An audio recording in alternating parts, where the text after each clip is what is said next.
Hello friends. आज की इस वीडियो में हम बात करने वाले हैं एक्स्ट्रा ट्रीज की। इससे पहले हम काफ़ी सारी बातें कर चुके हैं ट्रीज के ऊपर।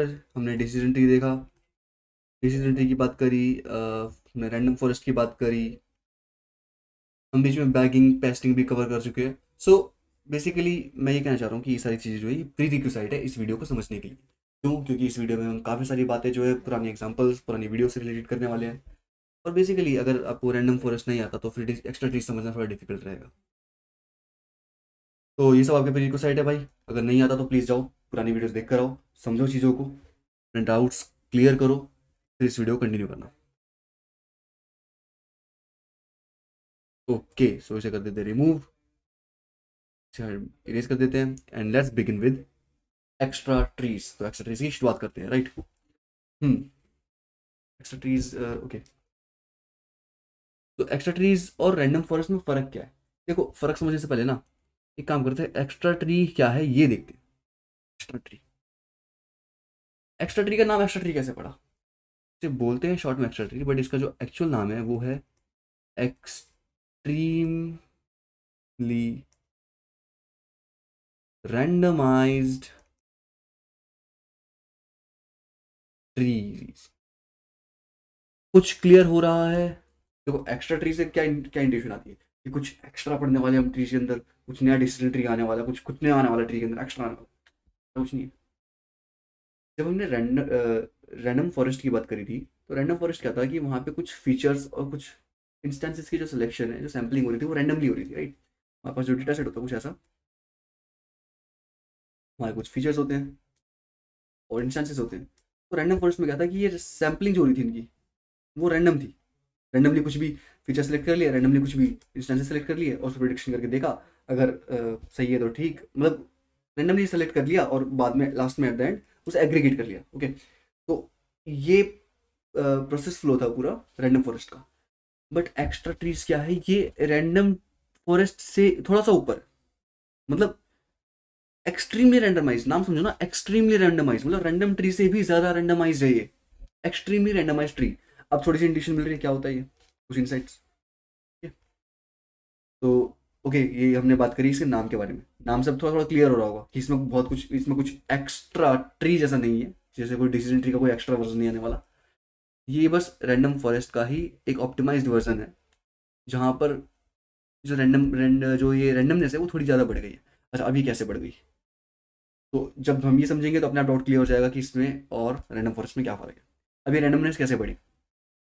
हमने डिसीजन ट्री में कंसेप्ट पढ़ा था, वहाँ पे हमारे पास एक नोड होता है, राइट। अब हम नोड पे हम कुछ फीचर लेते हैं, जैसे हमारे पास फीचर है, मान लो ये फीचर, इसे इरेज करके एक साफ सुथरे तरीके से फीचर्स लिख देता हूँ यहाँ पे।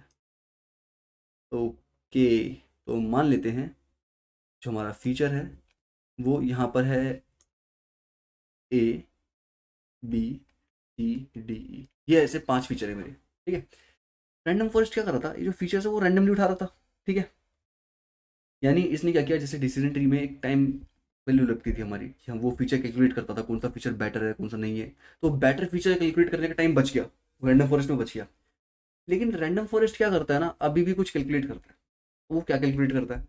मान लो उसने एक ए वाला फीचर सेलेक्ट कर लिया कि वो ए फीचर के ऊपर स्प्लिट करेगा अपनी बाकी नोट्स को, ओके। लेकिन इसके अंदर वो कैसे चेक करेगा? मान लो इसकी वैल्यू 1 2 3 4 है, तो किसको यहाँ रखना है, किसको यहाँ रखना है? अगर उसका डिसीजन कुछ ऐसा है कि 1 2 को यहाँ रख दो, 3 4 को यहाँ रख दो, तो ये डिसीजन लेने के लिए कुछ ना कुछ तो किया होगा उसने, कंडीशन लगाई होगी कि मान लेते हैं जो हमारे फीचर की वैल्यू है वो लेस देन इक्वल टू 2 है। तो अगर लेस देन इक्वल टू 2 है तो इस तरफ, अदरवाइज एल्स। हाँ, इफ एल्स लगा देते हैं। देखो अब थोड़ा क्लियर होगा। डिसीजन ट्री में हम कुछ डिसीजन ले रहे होते थे किसी फीचर के बेस पे। अब फीचर हम पहले सेलेक्ट करते थे डिसीजन ट्री में, रैंडम फॉरेस्ट ने क्या किया, उसे ऑप्टिमाइज कर दिया, मतलब रैंडमली फीचर सेलेक्ट करने लगा। ओके जी। फिर अच्छा, ओके, रैंडमाइज फीचर सेलेक्ट करने लगा, ओके। फिर उसने क्या किया, हमने एक्स्ट्रा ट्रीज की बात करी। अब ये भाई सब क्या करें, ये जो यहाँ पे कैलकुलेशन है ये वाली, देखो एक मिनट थोड़ा सा कन्फ्यूजन हो गया। ये फीचर रैंडम फॉरेस्ट ने रैंडमाइज सेलेक्ट कर लिया। उसके बाद हम क्या करते हैं, हम स्प्लिट करते हैं ना। तो हम ये वैल्यू कैसे चेक करते हैं? लेस देन 2 होना चाहिए तब इस तरफ, वरना इस तरफ। ये लेस देन 2 लिखा भाई, कंफ्यूज मत हो। तो ये जो चीज़ है इसे बोलते हैं हम threshold value, basically TAU, tau. तो ये जो टाओ है ना, हम इसके बेस पे सिलेक्ट करते हैं कि कौन सा हिस्सा इस सेक्शन में जाना चाहिए। एक्स्ट्रा ट्रीज क्या है, वो इस टाउ को भी कैलकुलेट नहीं करता। रैंडम फॉरेस्ट इस टाउ को कैलकुलेट करता था, एक्स्ट्रा ट्रीज इसको कैलकुलेट नहीं करता, वो इसको भी रैंडमली उठाता है। मतलब पहले डिसीजन ट्री था, वो फीचर्स को कैलकुलेट कैलकुलेट कर रहा था, और वो टाउ को भी कैलकुलेट कर रहा था। फिर रैंडम फॉरेस्ट आया, उसने बोला कि भाई फीचर्स को रैंडमली उठाओ, टाउ को कैलकुलेट करो बस। अब ये एक्स्ट्रा ट्रीज यानी जो एक्सट्रीमली रैंडमाइज ट्रीज है, ये कहते हैं कि जो अपना टाउ की वैल्यू है वो भी रैंडम ले लो और आगे बढ़ते चलो। अब इससे फायदा ये हुआ कि जो स्पीड थी कैलकुलेशन वाली, क्योंकि कंप्यूटिंग में टाइम लगता है ना भाई, कंप्यूट करना पड़ रहा है आपको, थ्रेशोल्ड वो नहीं करना पड़ रहा, तो स्पीड इंक्रीज हो गई। ओके, अब बोलोगे भैया परफॉर्मेंस का क्या, मतलब जो आंसर दे रहा है वो गलत देने लगेगा तो देखो भाई ऐसा नहीं होता। क्यों नहीं होता? क्योंकि जो डेटा सेट होता है वो जनरली बहुत बड़े होते हैं, बहुत बड़े होते हैं। इसके लिए एक मॉडल, एक सैंपल के लिए एक मॉडल, हम कई बार सैंपल्स बहुत सारे करते हैं, सैंपल्स भी तो बहुत सारे बनाते हैं हम डेटा के। जब हम बैगिंग वाला, रैंडम फॉरेस्ट वाला ये सब इंप्लीमेंट कर रहे होते हैं तो हम मल्टीपल डिसीजन ट्रीज लगाते हैं। हमारा रैंडम फॉरेस्ट क्या था, एक सेट था जिसके अंदर बहुत सारे डिसीजन ट्रीज पड़े हुए थे। तो ये जो बहुत सारे डिसीजन ट्रीज हैं, जब ये डिसीजन ट्रीज वर्क करेंगे तो इनका कुछ आउटपुट आएगा। जब हम उन आउटपुट्स को कंबाइन करेंगे तो ऑलमोस्ट जहाँ पर भी एरर्स होते हैं, ये एक दूसरे के एरर्स को कैंसिल आउट कर देते हैं, और जो फाइनल आउटकम आता है वहां पर बायस वेरिएंस डिक्रीज्ड होता है, जनरली रिड्यूस्ड होता है। ओके, सो जो इफेक्ट है वो क्या हुआ, एक तो स्पीड बढ़ गई, और बहुत सिग्निफिकेंट चेंज नहीं आया इसमें, एरर में। एरर इन द सेंस में उसकी बात करोगे, या फिर जो हमारी एफिशिएंसी एक्यूरेसी वो गिरी नहीं बहुत ज़्यादा, राइट। अगर चेंज आता है भी तो बहुत थोड़ा सा, 0.0 समथिंग। तो ये थी भाई इम्प्लीमेंटेशन, सॉरी, ये थी हमारी थियोरी एक्स्ट्रा ट्रीज के बारे में। एक्स्ट्रा ट्रीज बस इतना ही है, एक्स्ट्रा ट्रीज में बस इतना ही जानना था हमें। ये हमारी एक्स्ट्रा ट्रीज की थियोरी कंप्लीट हो गई। मतलब एक्सट्रीमली रैंडमाइज्ड है, रैंडम फॉरेस्ट का एक एक्स्ट्रा वर्जन, थोड़ा एडवांस वर्जन है। अब फटाफट से इसका इम्प्लीमेंटेशन देख लेते हैं। तो ये मैंने लिख लिया था, यहाँ पे लिख के रखा है पहले से, एक्स्ट्रा ट्रीज हम यहाँ पे इम्प्लीमेंट करने वाले हैं। तो भाई बिना देर किए फटाफट से एक्स्ट्रा ट्रीज को इम्प्लीमेंट करते हैं। अब एक्स्ट्रा ट्रीज इम्प्लीमेंट करने के लिए हम scikit-learn का यूज़ करेंगे, और sklearn जो हमारी फाइल है इसके अंदर हमारा एनसेम्बल मॉडल होता है। अब तक तो रट गया होगा ये, है ना, इतनी बार कॉल किया इसको, कितने मॉडल बुलाए इससे। Extra tree classifier, okay, so we are ready to go, और ये हमारा एक्स्ट्रा ट्री क्लासीफायर आ गया है। अब हम क्या करेंगे, इसका एक ऑब्जेक्ट क्रिएट करेंगे। तो नेक्स्ट हम इसका ऑब्जेक्ट लेते हैं EXT नाम मैं फिर बता रहा हूँ, मैं पिछली वीडियोस में भी कई बार बोला है, नाम हम कुछ भी रख सकते हैं वेरिएबल का, हमें बस ऑब्जेक्ट क्रिएट करना है, उसको नाम से फर्क नहीं पड़ता। ऑब्जेक्ट कैसे क्रिएट होता है, उसको कॉल करके, एक्स्ट्रा ट्री क्लासीफायर। अब इसके अंदर हम कुछ वैल्यूज़ देंगे। वैल्यूज़ कैसी होंगी, जैसे हमारे रैंडम फॉरेस्ट में जनरल होती थी, जैसे एस्टिमेटर्स की वैल्यू, एस्टिमेटर्स कितने होने चाहिए, हमने ऊपर ऊपर 100 लिया है, तो एक काम करते हैं यहाँ भी 100 ले लेते हैं, कंपैरिजन ईजी हो जाएगा। ओके, कंपैरिजन ईजी हो जाएगा। अच्छा एक बात और बता दूं मैं, जैसे रैंडम फॉरेस्ट है ना, कई बार एक क्वेश्चन पूछते हैं बच्चे कि भैया रैंडम फॉरेस्ट यूज़ करें या एक्स्ट्रा ट्रीज यूज़ करें। देखो भाई, इसका ना एक एक्यूरेसी डिटरमाइन करने का कोई फिक्स तरीका नहीं है, कोई ऐसी स्ट्रेटेजी नहीं है जिससे आप बता सकते हो कि ये बेस्ट है या ये बेस्ट है। तो ये रिक्वायरमेंट के हिसाब से आपको लगाकर टेस्ट कर कर चेक करना पड़ता है कि क्या बेटर आउटपुट दे रहा है। जो बेटर आउटपुट दे रहा है उसे अपने मॉडल में यूज़ करो, अपने प्रोजेक्ट में यूज़ करो। तो इतना ही है। एस्टिमेटर्स की बात कर लेते हैं। हम एस्टिमेटरी वैल्यू को 100 रख रहे हैं, और इसके बाद आता है हमारा मैक्स लीफ क्या नोड्स। इसकी वैल्यू हमने पहले कितनी रखी थी, 16, तो यहाँ पे भी 16 ले लेते हैं। ओके, और हम एन जॉब्स की वैल्यू को कितना रखेंगे, -1। क्यों? क्योंकि जितने अवेलेबल CPU सब यूज़ करो, सारे कोर्स यूज़ करो भाई। कोर्स ये बैकवर्ड कोर्स नहीं, कोर्स मतलब CORES वाला कोर्स। CPU के कोर होते हैं ना, हम उस कोर की बात कर रहे हैं, तो कोर्स। ओके, इसे थोड़ा सा ऊपर कर लेते हैं, अब थोड़ा क्लियर दिख रहा है, राइट। तो ये हमारा हो गया एन एस्टिमेटर्स हमने ये रखा, मैक्सिमम लीफ हमने 16 रखा, एन जॉब्स को हमने ये रखा, और ये हमारा डन। बस इतना ये हमने डिफाइन कर दिया क्लासीफायर। अब एक काम करते हैं, इस क्लासीफायर को फिट कर देते हैं। तो ext.fit किसके ऊपर करेंगे फिट? ट्रेनिंग डेटा पे। Y train sorry, okay Y train हो गया हमारा, हमने फिट कर दिया मॉडल को। अब इसके बाद हमें क्या करना होता है, मॉडल को ऑब्जेक्ट क्रिएट किया, फिट किया, और अब हमें इसकी वैल्यू को प्रिडिक्ट कराना होता है। तो हम उसे कहाँ स्टोर करते हैं? वाई प्रिड। ये एक जनरल पैटर्न है जो हम पूरे थ्रू आउट दिस नोटबुक हमने यूज़ किया है, तो हम उसी पैटर्न को बरकरार रखते हुए आगे बढ़ेंगे।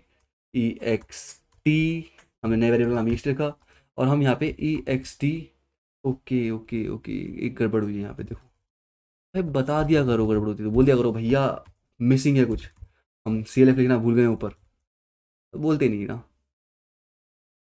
Okay, Y pred ext is equal to ext CLF, ये क्लासीफायर ले लिया हमने। अब हम इसे प्रिडिक्ट करवाएंगे, तो डॉट प्रिडिक्ट, प्रिडिक्ट तो ऐसे ही कराते हैं ना, डॉट प्रिडिक्ट लिखो, प्रिडिक्ट कर देता है। प्रिडिक्ट किसके ऊपर करेगा? तो हम टेस्ट वैल्यूज देंगे इसको, भाई टेस्ट वैल्यूज के ऊपर प्रिडिक्ट करो। ये अंडरस्कोर का हाइपन हो गया है, दोबारा से अंडरस्कोर करो, और यहाँ पर इसे रन कर दो, हमारा वाई प्रिड। और अब फाइनली जो हम करते हैं हमेशा, हमें जिसकी आदत पड़ चुकी है एक्यूरेसी स्कोर को बुलाने की, और हम वाई टेस्ट लेंगे, और वाई वाई प्रिड, और नाम क्या था अपने वाले का, क्लासीफायर का ext। ओके, सो इसको हम कॉल करेंगे एंड लेट्स सी। ओके, इसका स्कोर आ रहा है 0.95। तो यहाँ से हमें ये देखने को मिला कि 0.95 इसका स्कोर आ रहा है, और इससे पहले कितना आया था हमारा, एक मिनट स्क्रॉल अप कर लेते हैं। इससे पहले आया था हमारा, ये हमारा एक्स्ट्रा ट्री का आ रहा है 0 पॉइंट, या ओके, इससे होगा, okay okay, random forest, random forest का आ रहा है हमारा ये 0.965। इनफैक्ट मैं एक काम करता हूँ, मैं गो थ्रू कराता हूँ पूरी नोटबुक में, किससे क्या क्या आउटपुट निकाले थे, किससे क्या आउटपुट आ रहे थे। ओके, देखो, ये इंपोर्ट किया, बैगिंग किया, पेस्टिंग किया, आउट ऑफ बैग किया, रैंडम फोर से स्टार्ट कराऊंगा। पीछे पीछे के लिए पिछली वाली वीडियो में जाओ भाई, देखो, random forest using bagging, bagging का यूज करके 0.93 आया था, विदाउट बैगिंग 0.96 आ गया था, ये साइकिट लर्न का इनबिल्ट था, और फिर एक्स्ट्रा ट्रीज यूज करके 0.95 आ रहा। तो इससे हमें ये पता लगता है कि भाई जो रैंडम फॉरेस्ट है वो एक्स्ट्रा ट्रीज से ज़्यादा बेटर है इस पर्टिकुलर डेटा सेट के लिए, राइट। तो this was all about extra trees. तो अब बात करेंगे हम, नेक्स्ट पेज पे चलते हैं पहले, और बात करते हैं एक बहुत ही इंपॉर्टेंट टर्म के बारे में। ये टर्म कुछ ज़्यादा ही इंपॉर्टेंट है, तो इसका नाम रखेंगे हम, नहीं हम नाम नहीं रखेंगे, इसका नाम रखा हुआ है पहले से। ओके, तो क्या नाम है इसका? टर्म का नाम है हमारा फीचर इम्पोर्टेंस। बहुत फटाफट कवर करेंगे इस टॉपिक को, फीचर इंपॉर्टेंस। फीचर इंपॉर्टेंस क्या बताता है? तो देखो जी, ये तो सबसे सबसे पहली बात, ये एक क्वालिटी है, क्वालिटी है जो रैंडम फॉरेस्ट हमें देता है। किस तरह की क्वालिटी? ये हमें हेल्प करता है फीचर्स को सिलेक्ट करने के लिए। मान लो मेरे पास 4 फीचर है, ओके, एक डेटा सेट के अंदर, तो ये फीचर सिलेक्शन जो पैरामीटर है ये मुझे हेल्प करता है इनको आपस में कंपेयर करने के लिए, कौन सा फीचर फीचर बेस्ट है। मान लो एक बार काम करते हैं, आइरिस वाली डेटा सेट की बात कर लेते हैं। आइरिस डेटा सेट सबको पता है, अब तक बहुत बार यूज किया, सबको पता होना चाहिए। Sepal length, sepal with, petal length, petal with, तो हमारे पास 4 पैरामीटर होते हैं, 4 फीचर्स होते हैं, बेसिकली 4 फीचर्स होते हैं। तो हम चारों फीचर्स के बीच में कंपेयर कर सकते हैं कि कौन सा फीचर ज़्यादा बेटर है प्रिडिक्शन के लिए, ओके। और फीचर इंपॉर्टेंस हमें उसका स्कोर भी प्रिंट करके दे देता है, ओके। सो ये था फीचर इंपॉर्टेंस के बारे में। और एक इंपॉर्टेंट बात और देख लेते हैं यार, तुम्हारा एसके लर्न है ना, वो कैसे वर्क करता है इसके ऊपर। तुम्हारा एसके लर्न है, एसके लर्न क्या करता है, वो कैसे सेलेक्ट कर देखता है कि कौन सा फीचर ज़्यादा ज़्यादा बेस्ट है। तो वो ये देखता है कि जैसे पर्टिकुलर नोड, इस नोड ने कौन सा फीचर लिया, और इस फीचर की वजह से उसकी इम्प्योरिटी में कितनी गिरावट आई। अब इम्प्योरिटी वाला कंसेप्ट डिसीजन ट्री से क्लियर होगा भाई, वो यहाँ एक्सप्लेन नहीं करेंगे, बहुत लंबा है। तो उस इम्प्योरिटी की डिक्रीमेंट की वजह से वो देखता है कि ज़्यादा अगर इम्प्योरिटी बहुत जल्दी कम हो रही है, या जैसे भी है इम्प्योरिटी वाले फैक्टर पे वर्क करके, ना ना इम्प्योरिटी की बात नहीं करूँगा, पिछली वीडियो में जाओ। तो इम्प्योरिटी के बेस पे वो साइकिट्रन हमें प्रेडिक्ट करके बताता है कि भाई कौन सा वाला फीचर ज़्यादा बेटर है। ओके, सो बिना किसी देरी के फटाफट से इसको करते हैं इम्प्लीमेंट। और क्योंकि हमने साइकिट आइरिस की बात करी ना, हम तो अभी हम कौन से डेटा सेट पे काम कर रहे हैं? हम मून पे काम कर रहे हैं ना, मेक मून्स वाले पे। किसी भी करें, 2 फीचर है इसमें, आइरिस में 4 मिल जाएंगे। चलो आइरिस पे करते हैं, सबसे बढ़िया। आइरिस में 4 फीचर मिलेंगे, कंपेरिजन के लिए अच्छा रहेगा। तो आइरिस डेटा सेट पे वर्क करते हैं। सबसे पहले कोड, सॉरी टेक्स्ट। टेक्स्ट में हम क्या मेंशन करेंगे, हम क्या करने वाले हैं? हम करने वाले हैं फीचर इम्पोर्टेंस। ओके, हम फीचर इम्पोर्टेंस करने वाले हैं। तो फीचर इम्पोर्टेंस में हम क्या करेंगे, हम सबसे पहले from learn dot data sets import, क्या इम्पोर्ट करेंगे? लोड, अरे नहीं मैक्स लीफ नहीं चाहिए, लोड आइरिस। आइरिस में इम्प्लीमेंट करने वाले ना, तो काम करते हैं आइरिस के डेटा सेट को इम्प्लीमेंट कॉल कर लेते हैं सबसे पहले। ओके, अब इसके बाद क्या करेंगे, इसका हम एक फटाफट से आइरिस को यहाँ पे स्टोर कर लेते हैं एक वेरिएबल के अंदर। Iris is equal to load iris. कहाँ गया लोड आइरिस? नीचे आ रहा है। यस, ये अच्छा फीचर लगता है मेरे को उसका, कोलैब का बहुत हेल्पफुल है भाई। हम क्लासीफायर का नाम क्या रखें? रैंडम, ठीक है random, random CLF, random classifier is equal to, हमने रैंडम क्लासीफायर पहले कॉल किया हुआ साइकिट्रन से, हम डायरेक्ट उसको यूज़ कर लेंगे रैंडम क्लासीफायर। और इसको हम पैरामीटर्स देंगे, जैसे हमारे पास एन एस्टीमीटर्स था, एस्टीमीटर्स इज इक्वल टू, हमने पहले 100 रखा था तो यहाँ पे 100 रख लेते हैं।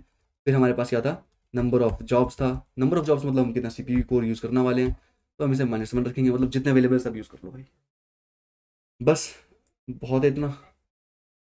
पैरामीटर्स की काफ़ी है।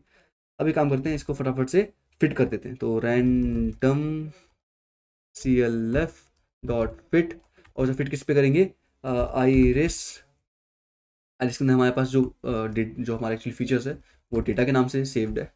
जो जो हमारा एसक्यूएल हमें आइरिस प्रोवाइड करता है ना, इसके अंदर पहले से ये डिवाइडेड है एक्स और वाई। तो हमें बस इस तरह कॉल करना होता है इसको, आइरिस। जो डेटा था वो सारे फीचर्स थे, और जो लेबल है वो टारगेट नाम से सेव है इसमें, तो टारगेट लिख देंगे। ये हमारा टारगेट हो गया। लो जी भाई, ये हो गया काम। रन करते हैं एंड एरर। ओके, तो N estimator is equal to 100 and jobs is equal to, okay jobs की स्पेलिंग में मिस्टेक है, जॉब्स में एस होना चाहिए एंड प्रोबेबली से रन भी हो जाना चाहिए। यप यप यप यप, तो हमारा model, random forest model create हो चुका है। लाइक कितनी एक्साइटमेंट होती है ना ये ऐसा जान करके, हाँ भाई सही चल रहे हैं और क्रिएट भी हो रहा है और सब कुछ बढ़िया। For name comma SCORE score in हमारा, एक काम करते हैं, हम कॉलम वाइज देखना है तो हम जिप कर देते हैं। जिप वाइज क्या ना, कॉलम वाइज ट्रेवल्स करेगा। आइरिस, अब आइरिस में हमें क्या चाहिए, फीचर्स, तो हमें एक ब्रैकेट देना है और फीचर्स को कॉल करना है, FEATURE feature names. Okay, feature names को कॉल करना है। और इसके बाद हमें क्या देना है, अपना क्लासीफायर। क्लासीफायर का क्या नाम रखा था हमने, random classifier. Random classifier dot feature importance. और देखो इंपॉर्टेंस के बाद ना एक अंडरस्कोर, ये तो भूलना नहीं यार। मैं जूम करके दिखा देता हूँ, जूम है नहीं है तो हम ऐसा करेंगे, ये अपना कोलैब का जूम, क्रोम का जूम यूज़ करते हैं। दो भाई, देखो देखो देखो, दिख रहा है ये? हट जा, हट भाई, हट हट हट हट हट गया। देखो दिख रहा है अंडरस्कोर, ये लास्ट वाले अंडरस्कोर को मत भूलना यार। जैसे स्कोर मैट्रिक प्रिंट करते टाइम आता है ना एक अंडरस्कोर, बस ये टीचर इंपॉर्टेंस के लिए भी क्लास में एक अंडरस्कोर आता है, तो ये अंडरस्कोर नहीं भूले, ये ऐसी बच्चों वाली गलती नहीं करनी, याद रखना इसको। ओके, कोड लिख लिया है, एक बार रन करके देख लेते हैं।